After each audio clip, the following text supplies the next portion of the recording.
Hello, I'm Brandon LeBlanc. I'll be reading from the Peter Green translation, and I'll be reading book 23.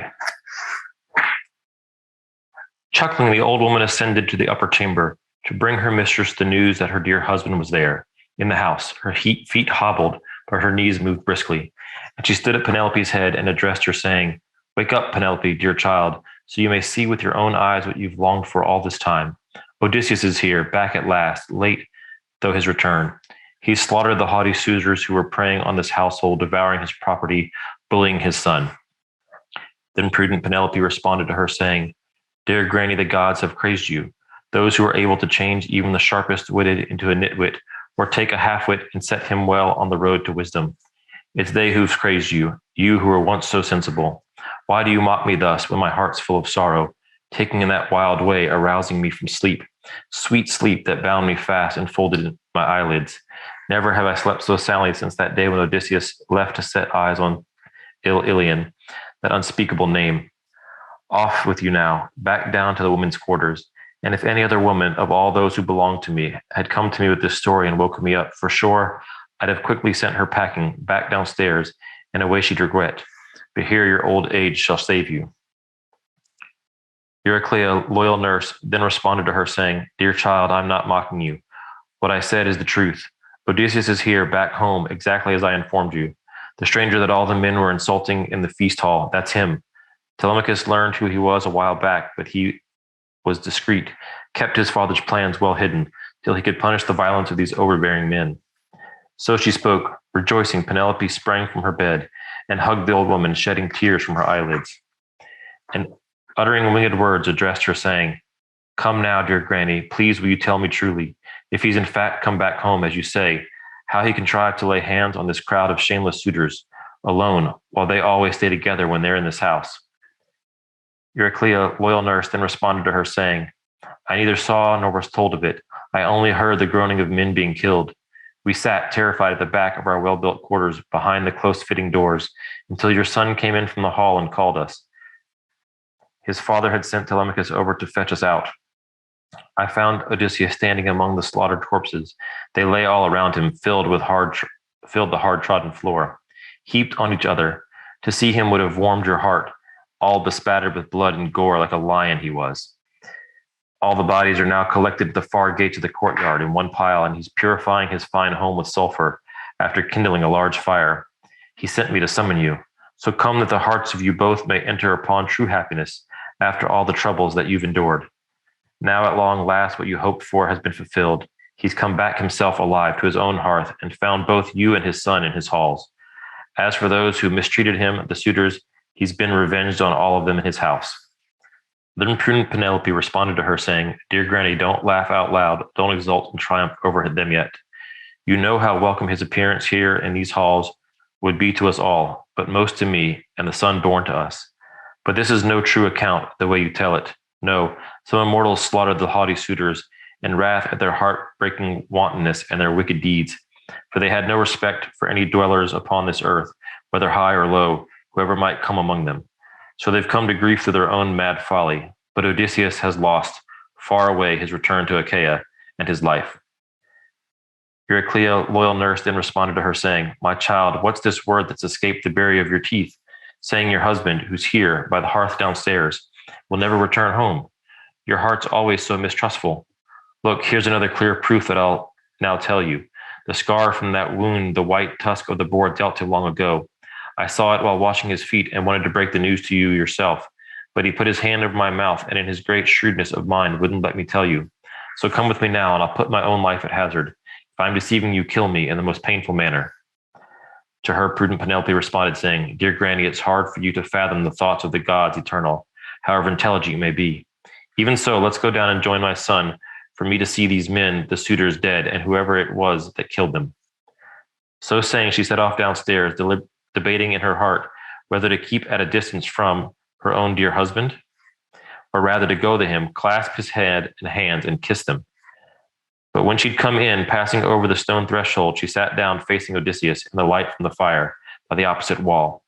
He was sitting against a tall pillar looking down and waiting to see if his comely bedfellow would make any comment when she had a good look at him. But she sat long in silence, heart possessed by wonder. now with her eyes scrutinizing his face intensely, then failing to recognize him in the mean rags he wore. Telemachus took her to task and addressed her, saying, Mother, my cruel mother, so unyielding at heart, why do you thus hold back from my father? Why not sit beside him, interrogate him, ask him questions? No other woman would do thus with obdurate heart, hold aloof from a husband who much hardship suffered, had in the 20th year come back to his own country. But your heart is always harder than any stone. To him, prudent Penelope now responded, saying, My child, the heart in my breast is lost in wonder. I cannot find words with which to address or question him, or look him straight in the face. But if in actual truth he's Odysseus, come back home, then undoubtedly we two possess better ways of recognizing each other, signs known only to us. No one else has access to them. So she spoke. Noble, much enduring Odysseus smiled, and at once addressed Telemachus with winged words, saying, Telemachus, let your mother now make trial of me here, in my own domain. Soon enough she'll understand much better. But at present, because I'm filthy and clad in mean clothing, she treats me with disrespect. Won't yet say I am he. For now we need to consider how best to settle matters. A man who's killed only a single soul in his district, even one without many to avenge him when he is gone, still flees into exile, abandoning kin and country. But we've slain the city's mainstay, the very noblest of the youths on Ithaca. This you need to bear in mind. Sagacious Telemachus then responded to him, saying, Look to it yourself, dear father. They say yours is the best counsel of all mankind, that there's no other mortal, not one living person that could compete with you. As for us, we'll follow you eagerly, and don't think we'll fall short in prowess, insofar as we have the power. Then resourceful Odysseus responded to him, saying, So I shall tell you the best course as I see it. First, all go and wash yourselves, then put on tunics, and tell the maids in their quarters to choose their dresses, and let the godlike minstrel with his clear-toned lyre act as our leader in the pleasures of dancing, so that any person outside who hears the sounds, a neighbor or passerby, will assume it's a wedding feast. That way the news of the slaughter of these suitors won't spread abroad through the district before we've gone out to our wooded farmstead, where we can then establish whatever advantage the Olympian may grant us. So he spoke. They were all listening and readily obeyed him. First they went and washed and put on their tunics, and the women decked themselves out, and the godlike minstrel took up his hollow lyre and aroused a longing in them for the pleasures of song and fine dancing. So the great hall resounded all about with the noise made by the feet of dancing men and well-dressed women, and thus might a person outside the house who heard them declare, For sure, someone must have married the much-wooed queen. Hard-hearted she was, had no stomach to keep her wedded husband's domain right through until he returned. So they say, but knew nothing of the events that had in fact taken place. So now great-hearted Odysseus was washed in his own house by his housekeeper, Eurynome. She massaged him with oil and dressed him in an elegant mantle and a tunic, while over his body Athena shed an abundance of beauty, making him taller and sturdier, and from his pate she conjured hair, thick and curling, like the hyacinth blossom. As happens when some craftsman overlays silver with gold, an expert to whom Hephaestus and Pallas Athena have taught every kind of technique to embellish the works he creates, so she now shed grace over his head and shoulders, and he came from the bath in appearance like the immortals, and sat down again on the chair from which he'd risen, facing his wife, and then addressed her, saying, Strange lady, to you, beyond all womankind, those who make their home on Olympus have given a stubborn spirit. No other woman with us, with obdurate heart, hold aloof from the husband, who much hardship suffered, had in the 20th year come back to his own country. Well, Granny, spread me a bed so that I can settle down here by myself. The heart in her breast is of iron. Then prudent Penelope responded to him, saying, Strange sir, I'm being neither haughty nor indifferent, nor am I over surprised. I know well what you looked like when you sailed from Ithaca in that long-oared ship of yours. Come then, Eurycleia, make up the solid bedstead for him, outside the well-built bedroom that he himself constructed. There set the solid bedstead and put bedding on it, fleeces, blankets, and bright coverlets. So she spoke, making trial of her husband. But Odysseus, in response, burst out in anger and addressed his true wife, saying, Woman, this word you've said embitters my heart. Who's moved my bed elsewhere? A hard job that would be, even for a skilled worker, unless some god came down in person and chose to shift it, easy enough for him. But of mortals no man alive, however young and strong, could dislodge it. For a great token was embedded in the bed that I fashioned, and I and no other man. There was a small, long-leafed olive tree that grew there in the courtyard, flourishing in its prime. Its girth was like a pillar. Round this I built our chamber till it was finished. with close-set stones and a sound roof overhead, and dovetailed doors I added, made to fit closely. Then I lopped off the foliage of the long-leafed olive, trimmed the trunk from the root up, and made it smooth with the bronze adze. As well and expertly shaped it true to the line, make it into a bedpost, bored holes in it with my auger. Beginning with that, I worked till I finished the whole bed, adorned with it with inlays, gold, silver, ivory, then latticed the bed frame with thongs of oxhide dyed bright purple. Thus I describe this token to you, though I have no idea if this bed of mine still in place, wife, or whether by now some man severed the olive's trunk and moved it elsewhere. So he spoke. Her knees and heart were undone on the spot, since well she knew the sure tokens that Odysseus had described. Then she ran straight to him in tears and flung her arms about his neck, kissed his face, and addressed him, saying, "Don't be angry with me, Odysseus. In all other matters you've been the wisest of men. The gods, it was, brought us grief, begrudging that we two should remain one with the other, enjoy our joint life together from youth to the brink of old age. But please don't now get cross or take me to task because at first sight I didn't, as now, give you a loving welcome. The heart in my breast was always terrified lest some man might turn up here, beguile me with his specious story. Many there are who scheme for their own low profit. Not even Argive Helen, Zeus's progeny, would have coupled in love and bed with that foreigner, as she had but known the Achaeans' warlike sons were going to fetch her back to her own home and country. In her case, a god incited her to commit her improper act. Not till then did she put in her mind that ghastly act of mad folly. That first brought such grief upon us as well. But now, since you've already recounted clear and plain the tokens of this bed of ours, seen by no other living mortal except you and me alone, and one solitary handmaid, Actor's daughter, a gift from my father before I came here, the doorkeeper of our close-built bridal chamber now, you've convinced my heart, all too stubborn though it was." So she spoke, and stirred in his heart yet more the urge to cry, and he wept as he held in his arms his loyal beloved wife. And welcome as is the appearance of dry land to men swimming, men whose strong ship Poseidon has wrecked out on the deep, as it's driven on by the gale and the cresting waves, and few have made it to land out of the gray salt sea by swimming, and thick is the brine that's crusted on their bodies, and glad they are to have got ashore and escaped disaster. So welcome to her was her husband, as she looked upon him, never relaxing the hold of her white arms around his neck. Indeed, rosy-fingered Dawn would have risen while they wept had the goddess Grad Athena not planned things otherwise. The night's last stage she prolonged while holding up golden-throned Dawn at ocean, and not permitting her to yoke up her swift-footed horses, bringing light to mankind. At Phaethon and Lampos, the colts that draw Dawn's chariot.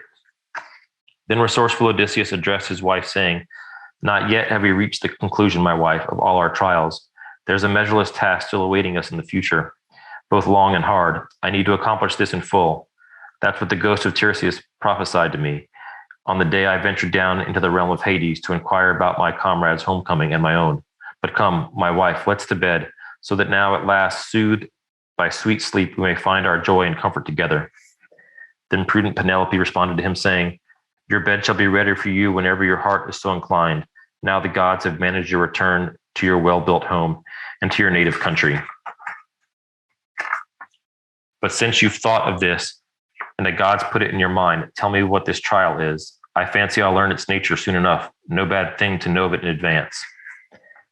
Then resourceful Odysseus responded to her, saying, "Strange lady, why do you now so urgently want me to tell you this? Well, I'll do so. I'll keep nothing secret. But your heart will get no joy of it, nor am I of myself happy about it. Tiresias said I must travel to numerous cities of men while holding a well-shaped oar in my hands, until I come among men who know nothing of the sea, who eat their food without flavoring it with salt, and have never set eyes on ships with purple cheeks, or on the well-shaped oars that serve as ships' wings.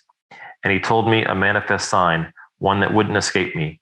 When on the road I encounter another man who believes what I have on my sturdy shoulder is a winnowing fan. I'm to fix my well-shaped oar on end in the ground and offer a lavish sacrifice to the Lord Poseidon, a ram, a bull, and a stud boar that mounts its roes. I then must come back home, make rich sacred offerings to the immortal gods who possess broad heaven in due order. Death will come to me from the sea, the gentlest of ends that will take me only when I've worn out a sleek old age, with my people around me prospering. All of this he told me would come to pass." Prudent Penelope then responded to him, saying, If indeed the gods are allowing you a better old age, then there's hope that we'll get a chance to escape our troubles." Such was the conversation between them. All this while, the nurse and Eurynomé were making up their bed with soft bedclothes under the light of flaming torches. And when they'd hastily readied the solid bedstead, the old nurse went off to sleep in her own quarters, while Eurynomé, maid of the bedchamber, conducted them on their way to bed, holding a torch in her hand. After escorting them there, she too retired, while they happily rediscovered the world of their old-time bed. Telemachus and the cowherd and the swineherd now stopped their feet from dancing, stopped the women too, and lay down to sleep themselves in the shadowy halls. When the couple had had their fill of passionate lovemaking, they got pleasure from conversation, chatting to one another.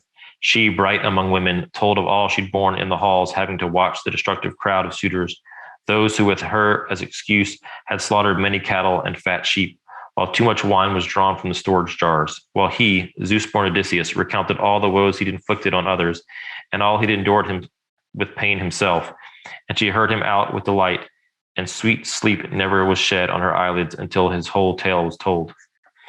He began with how he'd first overcome the Cicones, then came to the rich terrain of the lotus-eating men and all that the Cyclops did, and the price he made him pay for those of his sturdy comrades he pitilessly devoured, and then how he came to Aeolus, who readily welcomed him and gave him conveyance, but he was not yet fated to reach his own land. Once again the storm wind snatched him up and bore him, heavily groaning, over the fish-rich deep.